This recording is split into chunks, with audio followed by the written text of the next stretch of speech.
Hello and welcome to episode 48 of The Weighing Room, where this week's just the two of us, and we'll be previewing the 6 live races on Saturday afternoon from Ascot on ITV, with 4 Group 1 races, a Group 2 and the Balmoral handicap to get stuck into. Frankie, just the two of us to chew through the fat this afternoon. How's your week been? Yeah, all good. Steady week. Just back in London, which feels like a long time since I've been settled here. I'm really looking forward to this weekend. I've never done a Champions weekend before. I was speaking to the guys yesterday. There's loads going on I'm hosting a jockey masterclass with the Sheen, which would be cool. They've got Holly and Tom doing some stuff, I think, before as well. There's loads going on. So for racing fans, it's brilliant. I'm really looking forward to it. And as you said, there's a lot of fat to chew through. It's, as it should be, very competitive racing, but hopefully we find a few winners in it. Yeah, exactly. And you've had a fresh haircut ready for it, haven't you? Yeah, that's it. Something like that. Sharpen up for the big day. Yeah, right. Top stuff. Right, yeah, as I said, this week, it's all about Ascot. It's the end to the flat season for many. Obviously, we've still got the Group 1 for 2-year-olds at Doncaster to come at the end of the season, but it really is the end of the season with the champion jockey and champion trainer being announced on Saturday. So we will be going through all 6 races on the Ascot card, and we've also thrown in a little Sunday special, haven't we, with the with Kempton hosting a nice card and the listed hurdle at 4 o'clock, seeing a few familiar faces. So and just to get us into the swing of things with the jumps, we sort of throw that in on Sunday. And obviously, as we're recording on a Thursday, it will be from an anti-post angle, but we do believe that the horses we're going for are running. So, but we'll get to that later. We start this week's show off looking at the 125. It's the Group 2 Long Distance Cup. And it sees some very familiar faces from the season and probably some of the best stayers in England, and maybe one from Ireland that's coming through with Waterville. But I'll just read you through the odds to start us. Obviously, we have Trushan. We know what he's about for Alan King, 2-1 at the top of the market. St. Ledger winner, Eldarov at 5-2, Waterville at 4-1, Coltrane 10-1, and then Quickthorn at 12-1 and bar the rest. Frankie, obviously a really nice event to start us off. Who are you going with? I've been racking my brains, and I still am, to be honest. It's such an interesting race, and even if some of those bigger prices, Coltrane 10-1, beating Trushan, Quickthorn went end to end at York, 12s, Waterville, that incredible run over in Ireland, kind of weaving through the field, a bit of a price, but I've been racking my brains over the top 2. And when I saw your selection for Elder, I thought, I don't know, maybe I should have stuck. I've been honestly going back and forth. It's the hardened stayer Trushan. He's been here, done it before, versus the up and coming young Eldarov, who just seems to be getting better and better. And I went back through those Trushan runs. I don't think that Goodwood run you can disgrace Trushan too much. Behind Kyprios and an informed Strad, Kyprios seems to be the best of the staying division, in my opinion. Strad was in good form, and Trushan wasn't too far away. The question mark comes over that recent run getting beat by Coltrane. That's where question marks for me come about Trushan. But again, if you watch that back, ran a bit freely, and once Trushan did get going, albeit too late, still did look to have the talent there. I'm not willing to jump ship, it came down to the Ascot form, the fact that Trushan's won this race before, the fact that he's been here, done it. Eldarov, I think, could maybe come and win this next year. An incredible horse, but as a 3-year-old, maybe just a bit too much to ask. So I'm going to stick with Trushan, slightly because of the age, bit more hardened, and has been here and done it before. But Eldarov is definitely an exciting horse, and I know you're a fan, so I'll let you lead in. Yeah, I think what you said at the top of that was bang on. I was racking my brains for ages with this race. It was probably one of the most I spent the most time on, because you either go with, like you said, the battle-hardened 5-year-olds that have done it and have proved all season they can perform in these staying races, or you look at the 3-year-olds that are up and coming, they're showing they can stay, they're getting £9 off the best stayers, the older stayers, and will that £9 be different? Trushan obviously has got that Ascot form, and I think he can become the first horse to win this race 3 times in a row, which would be brilliant connections. But like you said, I did in the end come down on Eldarov, and to be honest, I did actually slightly disregarded Trushan, because I thought if I'm going to go for a younger horse, I'm going to go with Eldarov and Waterville. Watch Waterville's run back, absolutely superb in that Irish Cesarewitch. How the hell that won, I'll never know, but it was absolutely brilliant. But I still think Waterville is a very slow horse and might even want further in the future. Yeah, I looked at Waterville as well. I just think it was he wasn't carrying too much weight compared to the rest of the field. You know, if he went and won that race off top weight, then maybe, yeah. But I think that he had a bit in hand with a few, so. Yeah, definitely. It was well handicapped that day. And that's when I came down Eldar Eldrov. And this horse for me, do you know what? I disregarded this horse a lot this season, just thinking, you know what, I spent a lot of money on it. This Connections do spend a lot of money. Obviously, Variant had a good season. But then when I really got into it, I was thinking this could be seriously special. And you look at these last few races over 1 mile 6, he wants further. He wants this 2 miles. Yeah. Definitely. So Eldar Eldrov and the price around 5 to 2. He's creeping into 2 to 1 joint favourite, but now back out to 5 to 2. Happy to play at that. And just off the bit of key form that I find, obviously the Queen's Bars, if you look at that, it's run at Ascot, no problem running around Ascot. It was good to soft, bit of juice in the ground. I think it will be good to soft on the day. I think Trueshan wants soft ground, definitely soft ground. So I think there might not be enough juice in for him.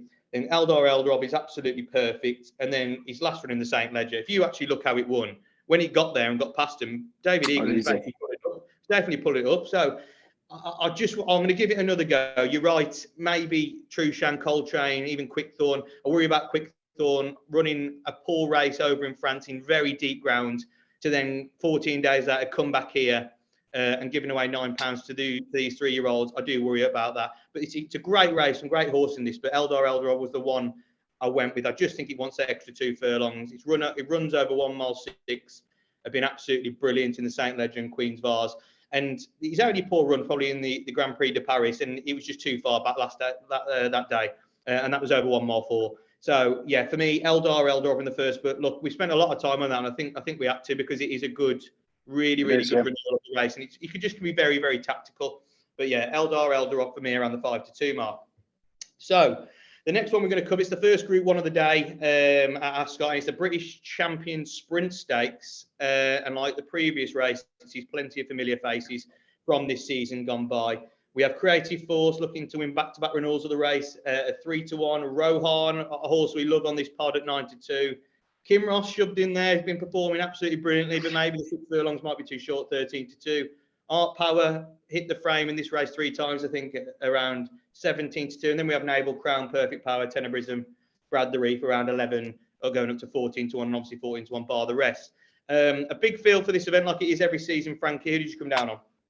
It's exciting, isn't it? One you mentioned there, Kim Ross, catches the eye, but you summed it up really. 6 furlongs could be too short. You look at this horse, it's done a hat trick of group races, but they've all been over 7. And when you start to look back at both 6 furlong form and Ascot form, it's pretty poor. So I got excited by Kim Ross and then dug a bit deeper and thought, actually, not for me. The other name that you mentioned, Rohan, we're all a fan, and rightly so, because it's just incredibly consistent, this horse. Always gives you a run for its money. And Rohan is going to be my selection for the similar reason of the Ascot form, to be honest. This horse, as I said, is always in the mix, has no issues with big field sprints, has done it many, many times and been placed or even won.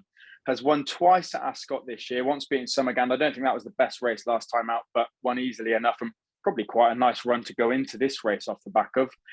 Won earlier in the season at Ascot. If you go back to last season, won 2 of 3 races at Ascot. And the one that it didn't was this race when it was nearly last. The trainer came out and said that Rohan ran a bit flat after probably a bit too much of a tricky season. Just getting up, I did write it down. That was Rohan's 12th race of the year last year. This will be his 7th. So campaigned a little bit lighter, a little bit smarter, and I think comes here with every chance. You discount last year's run in this race. You look at the Ascot form, you look at the big field sprint race form, and I know Fours is a bit skinny. It's not quite an each-way play, especially in a field this big. But for me, Rohan's got to go close. And maybe a bit of redemption, maybe for trainer and connections. They've wanted to plan this a little bit better and come here with a bit more zest in Rohan rather than tired like last year. Yeah, that's a really good point, actually. And I'm glad you put Rohan up because obviously it's a horse I've tipped a few times this season on the pod. Obviously, I put him up, when was it, 2 weeks ago or a few weeks ago when he won. Running 7 times this year instead of 12 is definitely interesting. And I hope Rohan goes and runs a big race, because he is a superb horse. I've gone for a little bit of a swing in this one. I've gone for a little different approach. Just think, with a big field, with some bookmakers maybe offering 5-6 places on the field, I've gone with a 14-1 chance Brad the Brief for Hugo Palmer. And for a similar reason, where you've gone with Rohan, maybe not running so many times this year, Brad the Brief's done very, very similar, but run even less. So he's out of store 5, Brad the Brief. I've got no problem with that. If you look at the last few renewals at this race, they've actually come from the lower stalls, which is not normal at Ascot, really. But I think last year they run over the different near the rail. I'm hoping this time they'll do the same. But it's just been a very different animal under Hugo Palmer this season, having switched with Tom Dascombe, obviously what happened with Manor Stables and stuff like that. But he's been seen twice this term, won on both occasions, and won quite well. And if you look, it's almost like it's been built up to go for a Group 1 or a Group 2 later down the season, because he looks like he's been saved. But he won on his seasonal debut on soft ground, a Haydock in a conditioned stakes.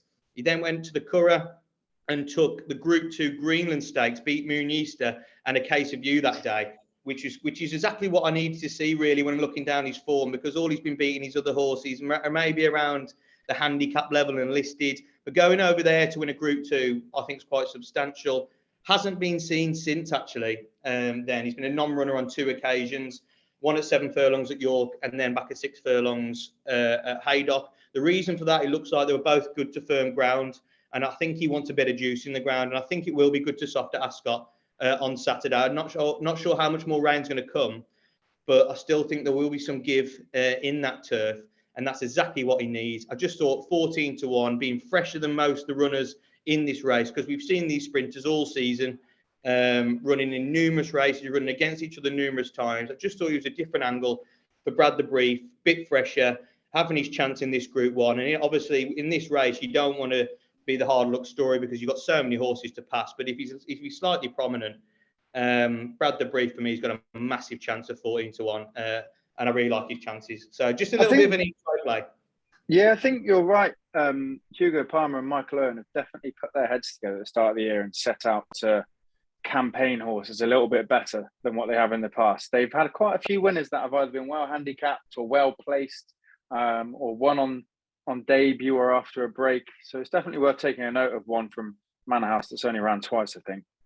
Yeah, exactly. I just looked through the field. There's some very classy sprinters. Obviously, Naval Crown won at Royal Ascot. Art Powers run well in this race. Kim Ross won 3 Group 1s on the trot. Rohan, always reliable. And Creative Force obviously won the race last year. You've got Tenebrism dropping back to 6, obviously winning over that as a 2-year-old. Perfect Power could bounce back under Marquand. It's just an unbelievable race, but I just took a different approach of just a fresher horse.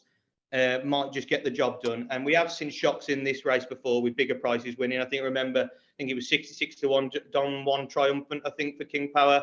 That was only back in 2019. So, there's no problem with the bigger price winning this race. And Brad the Brief, for me, hopefully can get in that each way money or go and win the race. So the next Group 1 event of the day, and it's the turn of the girls. It's the British champion Fillies and Mares Stakes over 1 mile 4. Again, set to be another cracker. Every race really on this card is superb. Seeing some of the best, isn't it? Emily Upjohn's back returning. Obviously, we saw her finish second in the Epsom Oaks this season. Hasn't really lived up to the form since then, but has been lightly raced. 72 at the top of the market. Eternal Pearl, 5-1, chasing the 5-timer. Mimikyu for John and Thady Gosden as well in their 7-1. Sealer Rose at 8-1, and Ashada 9-1, who won the card last year. Frankie, another tough one, another one we're going to talk through. Who do you like? It is, yeah. And one I'm looking for a bit of value. Emily Upjohn at 7-2 is too short for me. That form in the Oaks, when blowing the start a little bit and being just beaten by Tuesday or not quite getting there in time, is very, very good form. But then to come out the next race and not live up to that, it's too many question marks at 7-2 in what's a very, very good field. So I'm looking for an each way bet in this. And the one I'm going for is Lilac Road for William Haggis and Kieran Fallon. This horse has not quite performed at the top level, but is consistent. And when racing below Group 1 has gone and won. If you look at the last 4 starts for Lilac Road, she won a Group 2 and then was 3rd, 4th, 2nd in 3 Group 1 races. One of those was the Nassau that Nashwa won. One of those was Yorkshire Oaks, which Alpinista won. And the last was over in France, which Sweet Lady, the French horse who runs in this one. So running well behind top fillies and mares.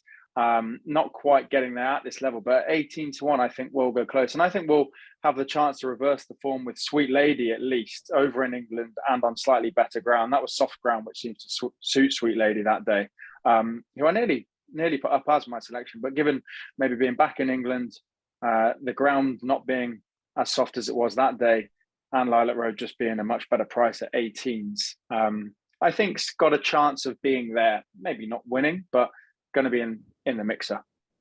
Yeah, it's going to be a big day for William Haggis. Obviously, he's going to hope to go and win that Trainers' Championship again, Charlie Appleby. And that's another fascinating story too, British Champions Day. And Lilac Road at 20-1 would obviously go and help his claims and got a big chance because always does. She runs a race, doesn't she? She does like to really stick her neck out and go to the line. So, yeah, Lilac Road at 20-1, a big each-way player. There's 14 runners in this renewal this year. And I was to and fro in, so I just thought I'd put both of them up. They're both each-way prices, 5-1 and 8-1. The first one I'm going to talk about is Eternal Pearl. I can't look past that she's chasing a 5-timer. She's so progressive, this daughter of Frankel. All season long, she finished 3rd on debut at Newbury, over 12 furlongs behind 2 nice types, one for Haggis, one for Rafe Beckett. Since then, she's gone and beaten in 4 runs, bolting up in a novice stakes at Kempton by 8 lengths, and then going to land the listed Aphrodite Stakes on the July course. Sent to Deauville in the Group 3 Prima Nerve. She scored easily again. And then she made it 4 wins on the bows when we saw her last in the Group 3 Princess Royal Alabasti Equiworld Dubai Stakes. Any rain will help her chances. I'm not sure any more rain will come. She loves juice in the ground. She'd probably like more. If it went soft, I think she'd be shorter. But I think at 5-1, I'll be surprised if she doesn't run a race again and hit the frame. So I thought she was a solid bet to nothing really each way. And another interesting one, and I'm so glad she got kept in, with Sela Rosa. Like we said, it's a big day for William Haggis. And this horse has done absolutely nothing wrong all season. It's another progressive type that I was flabbergasted that this horse is 8-1, 7-1 still in the market, because I think it's massive each way value. Like I said, a lot of bookies, with it being the last day of the flat, will be wanting to give out extra places. So shop around, because if you can get 4 places on this race, I'd be very surprised if she's not in the top 4. She's just been so bright all season, and she's really kicked on. She made a seasonal debut at Haydock over 1 mile 4 in a Group 3 event, winning easily. Sent into Group 2 Lancashire Oaks over the same course and distance. She was a good second behind Free Wind. If you look at the form behind Free Wind stacking up this season, it's unbelievable. We haven't seen her since. It was a messy race, but she was brilliant to finish second there. She's been stepped up in trips since then. Went up to 1 mile 6 for the Group 2 Lily Langtry Stakes at Goodwood, at Glorious Goodwood. And she won that. Lovely. Sent over to France for a second to last run in the Prix de Pomone. She made it back-to-back wins at Deauville. And then going back up in trip at Paris Longchamp on Art Weekend on the Saturday, she took her first Group 1 in the Prix du Royal. And she won that by a length. I've got no problem with her coming back to 1 mile 4. Absolutely no problem with that, because she's won at the trip before and she's a strong stay at the trip, because she's ran really well over 1 mile 6. I just thought she was a massive contender, and the price was the thing that caught my eye. So 8-1 currently in the market, probably be shorter on the day, around 7/6s. I think she's a massive each way contender. So I'm happy to play 2. As you said, I think Emily Upjohn's too short. I think the Epsom Oaks was the race she should have gone and won. She was trained for that, and since then she hasn't been the same horse. Obviously, they've took her time with her and brought her back for this. But I think if Free Wind was fit and healthy, I think Free Wind would be near the top of the market and probably winning this race. And I think Emily Upjohn's a bit of a second thought by the Gosdens to shove her in here. And I think 7-2 is too short. So I'm happy to play 2 against the field in that one. So Ascot's next event is the prestigious Group 1 Queen Elizabeth II Stakes over the mile trip. Last year, we saw an absolute cracker between Baeves, obviously the talking horse of this weekend, against Palace Pier, which was a superb race. And this year, although probably lacking them 2 at the top of the market, still sees a nice Gosden one there with Inspiral, who has done very little wrong this season. Modern Game's been thrown in. That's nice to see. Obviously, Charlie Appleby chasing down that Trainers Championship in at 4-1. Modern Games Group 1 winner in France and in Canada this season. Next, we've got the Revenant, who's won on this card. I think he's won this race as well. We probably want it a little bit softer, 6-1. Jadumi, really interesting run at 7-1, and then you got 20-1 bar the rest. Frankie, are you going with the favourite in this one, or are you siding against that? I am. I think Inspiral's a good bet around even money, if I'm honest. Serious horse, as we all know, unbeaten on her first year. Came back after that massive break and won at Ascot very, very impressively, and then was beaten at Newmarket. But I think John Gosden came out and said that maybe it was a little bit too much for her after reappearing on what was good to firm ground, very quick race at Ascot, and maybe just a little bit too much too soon. And your confidence has been brought right back up by going and winning over in France. So I really think Inspiral at even money's a fair bet here. Serious horse with no question marks over the top of her for me, really. Yeah, currently around 11-10. I think it's obviously even better price than even money. I'm a huge fan of Inspiral, huge fan. But I am going to take her on. I am going to take her on with another each way poke. I think on days like this, the racing is so competitive that you can find bigger prices in the fields to have a go with. And even though I wouldn't have a problem with Inspiral winning this race because I think she's brilliant and she deserves it. She's shown absolutely what she can do as a 2-year-old and a 3-year-old. And it'd be nice to see her win this race. Modern Games, obviously a nice runner. The Revenant, I'd think wants it slightly softer. The one I came down on was Jadumi. And for a few reasons, really. I've got a couple of angles into this race. Seen 3 times this term. He's really kicked on with his career for the Crisfords. Won a list event in France on good to soft ground. Then went back to England, made it 2 out of 2 when taking the Group 2 Celebration Mile, again on good to soft ground. And then looking to make a hat-trick at Leopardstown and Irish Champions weekend in the Group 2 Boomerang Mile. He pulled away from quite a classy field that day to take the race, which I thought he had fair amount in hand. He's been supplemented for this race. You don't supplement horses at a cost of, I think it was around £70,000 for this race, if you don't think this horse is going to go close. The ground's going to be good to soft. He's won twice on good to soft already this season. He absolutely loves that ground. I think any more rain that falls with Jadumi would absolutely help his chances as well. I just think he's so progressive.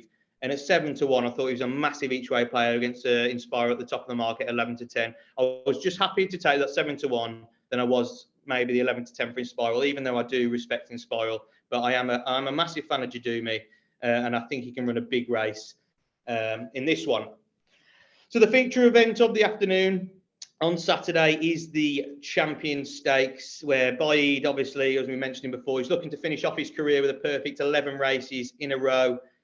And he's got 8 challengers in the race. We've got Baid at top of the market, 2-7. Adiyar slightly drifted to 5-1. Baybridge 12-1. My Prospero 28-1. And then 33-1 bar that with Dubai on a Royal Champion, Stone Age, Matt Sweeney, and Helvic Dream. Bigger odds. I think we can both say, Frankie, I might be wrong here, but I think we both say Baid's going to go and win this, can't we? We can. We really can. Yeah, this is just sit back, watch, and enjoy, I think. Adiyar maybe makes it a tiny bit more interesting, but Baid just goes and wins this. Just a different caliber of horse altogether than what we've seen anywhere else this season. And we'll bring in the racing fans and the viewing numbers, which is brilliant. And yeah, to see Baid, fingers crossed, it all goes right. It's a horse race, anything can happen, as we know, but fingers crossed it all goes well and Baid goes and wins and retires with the perfect record, then yeah, it'd be outstanding. And it's one I'm really looking forward to being there, you know, on the day and watching. So yeah, Baid, you might want to look at each way or probably betting without Baid would be the angle from a betting point of view. I haven't looked at those prices. I don't know if they're actually available yet. My next best would be Adiyar. You could play the forecast, I guess, or look at what price you'd get without Baid. That would be my option, but it's sit back and enjoy Baid for me. Yeah, I agree. 10 out of 10. What a horse! That I think personally the closest horse we've seen since Frankel that can go and live up to his reputation. Obviously, Frankel's his sire as well. His winning over a mile was absolutely superb, and his pedigree can go up to 1 mile 4 if he wants. What really cemented how good this horse was his step up to 1 mile 2 in the Juddmonte. He's been on differing ground all the time. He cleared away from the field in the Juddmonte. I just don't know what horse in this world currently still alive can throw it down to Baaeed. I think Adayar is a brilliant horse, but I don't think he's got a patch on Baaeed. I just think he'll cruise up next to the field and just give it a little flick behind the back of the ears and just go and win the race. Obviously, I think Jim Crowley with his last being Baaeed's last race will probably put maybe a bit more of a show on and just truly show just how good he is, because we haven't seen Baaeed at full tempo, have we? He hasn't had to be, and he's just absolutely superb to see. But I do hope we see that he goes and wins this race by 10 lengths, like a Cracksman has in the past, and another brilliant horses. I just love Baaeed, and obviously it's a shame that he's not going to be running again next year. But what a sire hopefully he'll make, and some great offsprings will come during the seasons to come. But like you said, this is probably a race that you've got to watch Baaeed 2 to 7. You won't, unless you want to shove him in accumulators, but maybe not. It's just to sit back and watch. You've got to be betting without the favourite, or even a forecast with Baaeed. And the one that I came down on at a big price is My Prospero for the same yard, around 28 to 1. I think with 8 runners in this race, through obviously 3 places on offer, I'd love to see My Prospero hit the frame. Just as such a model of consistency this term, making his seasonal debut in a maiden stakes in Newbury when winning comfortably. He beat Britannia Stakes winner Thesis that day, which is obviously nice form. Kept it a mile for the listed Heron Stakes at Sandown. Another convincing victory ahead of Reach for the Moon. He was stepped up massively in class for the Group 1 St James's Palace Stakes at Royal Ascot, obviously over the mile. And he finished that day, but it was in a photo finish behind 2,000 guineas winner Caribus and Lusail, who ran a cracker that day from the front. Then sent to France when last seen, up to 1 mile 2, so we know he gets the trip. He got back to winning ways in the Group 2 pre-Eugene Adam. He's been safe since July, so you'd like to think that this might have been like, let's go and pick up the piece in that race. There's a lot of money on offer in these races on Saturday. I just think he's a fascinating each-way player at 28 to 1, and I'll be happy to play him behind Baaeed on the day. I just think he's really interesting, but it's a great race, and I'm really looking forward to it. The final event from Ascot, and maybe this gets a little bit more tricky for us, even though the Group 1s are tricky. The Balmoral handicap to finish off the day is never an easy race to win as a punter or even a horse owner, trainer. Obviously, over the mile, 20 runners going for it. Frankie, who did you land on? Ascot. We've been putting a few shouts up for Tom's rights on the card, haven't we, between us? Ascot, I think, is a decent shout, and I think one that Connections might be disappointed with if she can't go close in the mixer with these lot. After winning at Epsom, was joint favourite going into Ascot, went slightly disappointing. Then had a little bit of a break and ran at York. And again, you could say slightly disappointing. I wonder if this is a horse that performs really well at home and doesn't quite deliver on the racetrack, because has gone off near the top of the market in some group races. It's been well fancied. Obviously, it does have that Epsom form to show, which influences it slightly, but just hasn't fired really 5th and 6th, and not challenging the winner on either of those occasions. So they've now decided to come handicapping. And what swayed me was the weights really in this. A horse coming out of group company and into a handicap like this, I would maybe expect to be rated a little bit higher and carrying a little bit more. Carrying 9.7, if you look amongst the field, kind of middle ground, there's plenty of horses 9.5, 9.6, 9.8. There's enough horses carrying more weight than her in this. So I think Bashkarova into handicap company at the weights has definitely got a chance. And as I said, I think maybe they'd be disappointed if can't go close in this off the back of being tried in some better races or some group caliber races. Yeah, Bashkarova is a group horse, listed horse, dropping back into a handicap here. It makes it really, really interesting. Around the 10 to 1 mark currently is a nice each way price. Was one I looked at as well. Obviously, Haggis, I think, is going to have a big day, so I picked out some of his runners. The one I came down on was at the top of the market. I think it's actually the first favourite I've gone for this week, and it's in the Balmoral handicap, around 7 to 1 currently. It's Blue for You for David O'Mara. Needing his seasonal and stable debut since coming over from Dermot World. He was 7th and 9 at Beverley. That was probably a run to find out where this horse is. He's then been very, very progressive. And I just really liked how progressive he's been in these types of races, these handicaps over 7 furlong and a mile. And I just think he loves a big field, and he'll get amongst it and just come passing runners. He's just been placing and winning in these decent handicaps, and that's exactly what I like. And even off his marker 102 now, I just don't think that's beyond him. He was a good third at Sandown over a mile. He then went to York and finished a good second behind progressive type for Carl Burke, and that was when the Carl Burke yard was absolutely in prime form.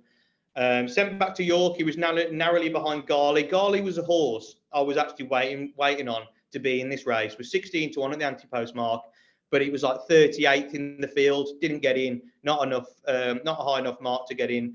So if I'm carrying that form, I've got to go with Blue for You in this one, who's got the next best form to that with it. He was dropped down to a mark in 93, Blue for You, and he was second of 18 behind stablemate Orban in the Golden Mile handicap at Glorious Goodwood. Back up to 96, he got off the mark for the season. He landed the Clipper Logistics handicap at the Ebor meeting, beating stablemate Escobar, who we know loves running in these types of races as well. He's up to a mark of 102, back over 7 furlongs. He was 7th of 17 at Ascot in the Challenge Cup. If you actually look back at that race, he didn't get a clear run at all. So I've got no problem running into 7th. He's off the same mark for this race. I just thought he had a solid chance at the top of the market. Drawn in stall 17, that's no problem as well. I thought he was a solid each way player, Blue for You, in this one. So that's Ascot covered. That's the flat covered, and some of the last flat racing we'll be talking about on the podcast, obviously with the jump season starting. And tied nicely into that, as I said at the top of the show, we're going to talk through one of the big jumps racing of this weekend. And it comes from Kempton with their first jumps card of the jump season. And the race we're going to cover is the 4 o'clock listed hurdle over 2 miles. Won by So Royal last year. He's back to defend his title. Hopefully, obviously we're talking from an anti-post stage recording on Thursday, but he's a likely runner. Frankie, where are you going with this? We don't discriminate, do we, James? We like the old boys. We love the old boys. Can you get any prices yet, or are we too far out? I think we're too far out, yeah. I can just have a check, but I'm pretty sure we're too far out at this moment in time. It's obviously, it'll probably come up maybe when they're announced tomorrow around 11 o'clock. But he'd like to think he won't be too far away from the top of the market. I hope so, yeah. So Royale for me. I mean, what has he possibly done to show you that he can't go and win this? You look at last bit of chasing form behind Grenadine, Fakir Duderis, Funambul Savola, top chasing races, and been competing second, third, and second. And then you go back to when he was last hurdling, 6th at Cheltenham. I was carrying a bit too much that day, but before that, 3rd in that incredible battle behind Not So Sleepy and Epiton.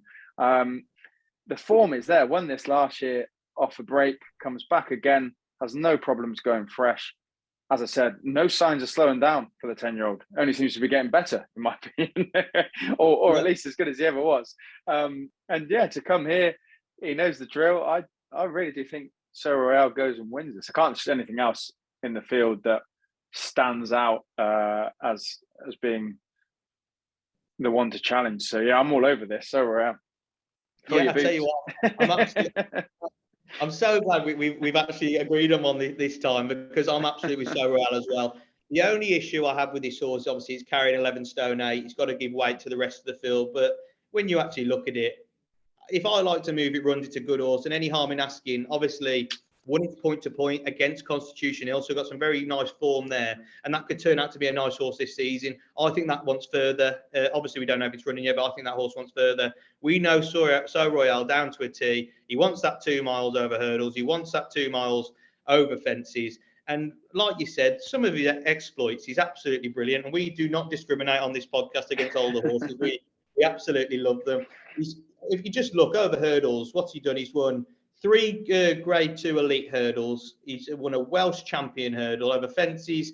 He's took out the Grade 1 Henry VIII novice chase, the Grade 2 Lightning novice chase, Slur chase, Game Spirit chase.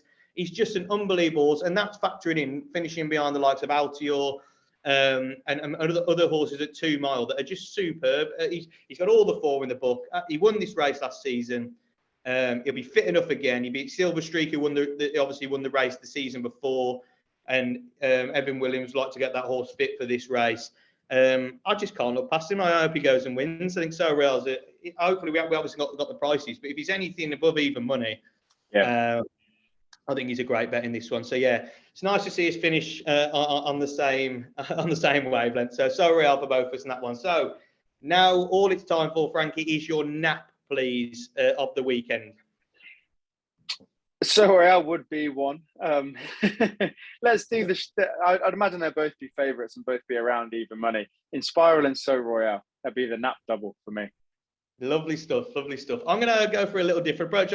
I'm chasing the 4-timer this week with the naps. I've been on a lovely run, and I hope I don't spoil it, but I'm going to go for Brad the Brief, 14-1 each way. Definitely each way, with obviously extra place on offer. But I think Brad the Brief is a seriously interesting runner in that sprint event. And I just think I found a lovely little angle in there that hopefully pays off. So Brad the Brief at 14-1 for me each way. Frankie, that's might as well chuck Biden, hadn't I? Nap treble. Inspiral. so Royale and Biden. There you go. Well, I'll tell you what, if Biden ruins that, bloody hell, that won't be good. Yeah, but Frankie, that's it for this week's pod. Obviously, an enjoyable one as we round off the flat season. Thanks as always for your selections, and hopefully we found some nice winners. We haven't been doing too bad over the past couple of weeks. Yep, some naps gone in. I know Paul's naps went in as well last week. Please like this video, comment your selections for the weekend below, and subscribe to the Whiz and Closer channel with plenty of content coming up over the next few weeks. And all the best, whatever you're back in this weekend. And Frankie, thanks again. Cheers, James.